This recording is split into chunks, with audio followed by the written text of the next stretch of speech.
कर्तव्यदक्ष जिल्हा पोलीस अधीक्षक माननीय महेश्वर रेड्डी साहेब लाभले असून त्यांनी राज्य सरकारच्या 100 दिवसांच्या मोहिमेत उत्कृष्ट कामगिरी बजावली म्हणून अव्वल नंबर मिळवला आहे।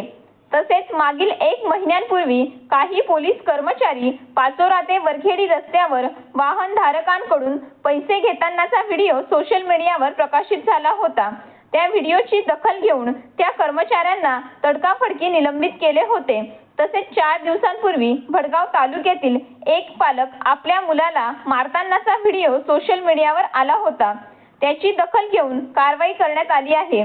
मग आता पुराड खुर्द येथील ह्या जीवघेण्या हाणामारीच्या व्हिडिओची दखल घेऊन माननीय महेश्वर रेड्डी साहेबांनी या गावगुंडांवर कारवाई करावी अशी अपेक्षा कुराड गावातील असंख्य महिला व सुज्ञ नागरिकांनी व्यक्त केली आहे।